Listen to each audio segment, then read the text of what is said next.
የያዘልኝ ከሰሉ እኔ አንተ አዎ ሰይኔ አንበሳ ከሰሉ እያያዝክልኝ ነው። ትችልበታለህ። እኔ የሰራሁትን ልስራ ነው በቃ አይደል? ጎበዝ እንብላ።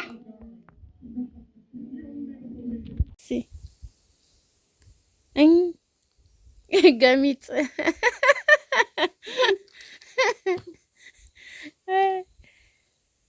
አንድ ብቻ ነው የገመጥከው? አዎ አዎ። አሁን እሷ ደግሞ አንዷ ተነቃንቃለች። ማን ይንቃላል? እኔ አያምህም? አዎ አንተ አይደለችም የተነቃነቀች። በል እስኪ ገማጣ ኪያ ገማጣ። ምን ብለህ ጣልካት ጥርስህን ባለፈው? እረስተዋለሁ። ረሳኸው? አዎ አይጢቱ የኔን ጥርስ ወደ አንቺ ያንቺን ጥርስ ወደ እኔ ብለህ ነው የጣልከው? ቆንጆ ጥርስ ትበቅልልሃል። የተነቃነቀው ይሄ አሁን ቆንጆ ጥርስ ይበቅልልሃል። አሰላሙ አለይኩም ወራህመቱላሂ ወበረካቱ። ሰላም ውድ ቻናሌ ቤተሰቦች እንዴት ናችሁ? ነው ያለው አልሐምዱሊላህ ሰላም ነኝ። ዛሬ ብቅ ብያለሁ። ለቻናሌ አዲስ የሆናችሁ ሰብስክራይብ በማድረግ ቤተሰብ ሁኑ። የቻናሌ ቤተሰቦች ደግሞ ላይክ ሼር እያደረጋችሁ አበረታቱኝ። እናቶቼ ያው ጠፍቻለሁ። ብዙ ጊዜ አልጠፋም እያልኩኝ እየጠፋሁ ነው። ያው አልመቸኝ ስላለ ነው። እውነት ለመናገር ሁሌ ቪዲዮ ብሰራ በጣም ደስ ይለኝ ነበረ። የእናንተን ኮሜንት ሳነብ ምናምን ደስ ይለኛል። እኔ ዝናናለሁ እና ኢንሻአላህ ከዚህ በኋላ ደግሞ ላለመጥፋት እሞክራለሁ። በየቀኑ ቪዲዮ ለመስራት እሞክራለሁ ኢንሻአላህ። እናም ውድ እህቶቼ ያው ዝናብ እየጣለ አይደለም፣ ዝናብ ጠፍቷል። ዱአ አድርጉ፣ ዱአ እንደራረግ።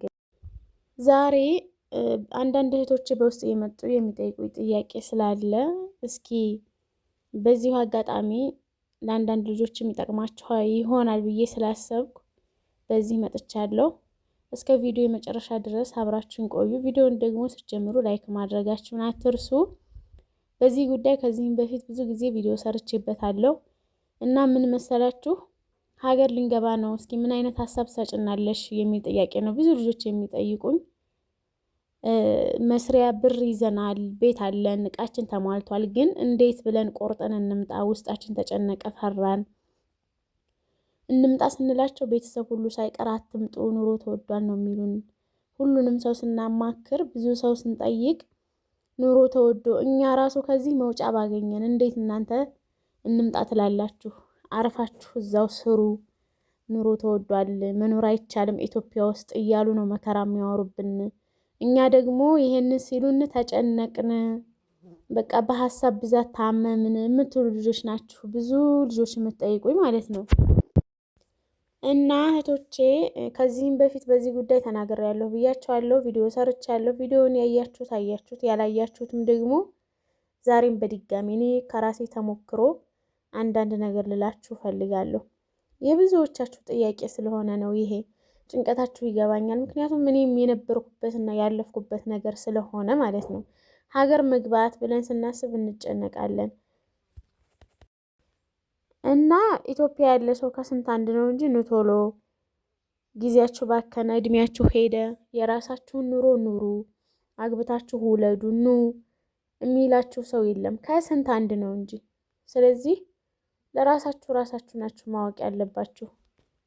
ጭንቀት ደግሞ ምንም አያመጣም። እናንተ ብትጨነቁ ብታስቡ ምንም የምትቀይሩት ነገር የለም። ጭንቀትና ሀሳብ ትርፉ በሽታ ነው።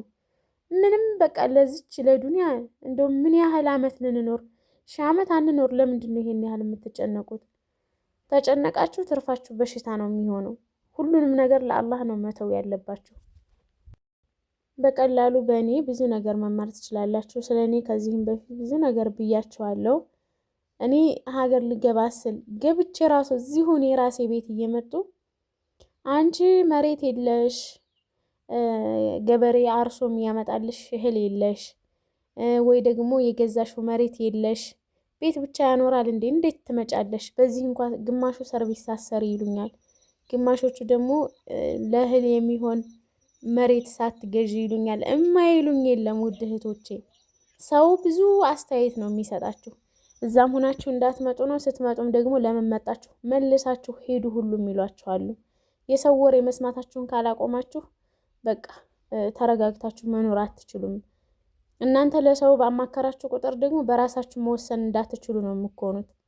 ውዝግብግብ ነው የምትሉት። ስለዚህ ሰው አታማክሩ። ሀገር መግባት ስታስቡ ራሳችሁ በራሳችሁ ወስናችሁ ነው መምጣት ያለባችሁ። የሚረዝቀን አላህ ነው እና ያው ዋናው ነገር ጤና ነው። የሰው ልጅ ጤና ከሆነ አፍያ ካላችሁ ሁሉም ነገር ቀላል ነው። ነግሬያችኋለሁ። እንደ ሰው ሳይሆን እንደ ራሳችሁ መኖር ትችላላችሁ። እኔ አሁን አልሐምዱሊላህ ባለኝ ነገር ደስተኛ ነኝ። ከሰው የበለጠ ነገር ኑሮኝ አይደለም። እኔ ሀገሬም ስገባ ብዙ ብር ይዤ አይደለም የመጣሁት። ታውቃላችሁ፣ ብዙ ነገር ነግሬያችኋለሁ። ግን የሰው ስለማልመለከት በቃ ደስተኛ ነኝ። በራሴ ዓለም ነው የምኖረው፣ ደስ ብሎኝ ማለት ነው። ጎደለብኝ የምለው ነገር የለኝም አልሐምዱሊላህ። ስለዚህ ወስናችሁ በራሳችሁ ባላችሁ ነገር ተብቃቅላችሁ መኖር ነው ያለባችሁ። ሁሉም ነገር በሰዓቱ ሲሆን ነው ደስ የሚለው ብያችኋለሁ። ማግባቱም መውለዱም በጊዜው ሲሆን ነው እና እናንተ አፍያ ሆናችሁ በጤናችሁ ኢትዮጵያ ከገባችሁ ራሱ ወደ ሀገራችሁ በሰላም ከተመለሳችሁ ይሄ ለእናንተ ትልቅ ነገር ነው። ሌላውን ተውት። ምክንያቱም እናንተ ደህና ከሆናችሁ ምንም የማይስተካከል ነገር የለም። ሁሉም ነገር ቀላል ነው።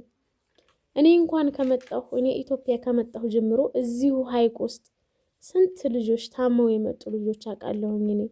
እኛ ማዳም ቤት ስንኖር ብዙውን ጊዜ ስራችን እንዳይቋረጥብን ኢትዮጵያ የጀመርነው ነገር ሳያልቅልን ለቤተሰብ ይሄን ሳናደርግላቸው እያልን በሽታችንን ደብቀን እንኖራለን እና እንጎዳለን።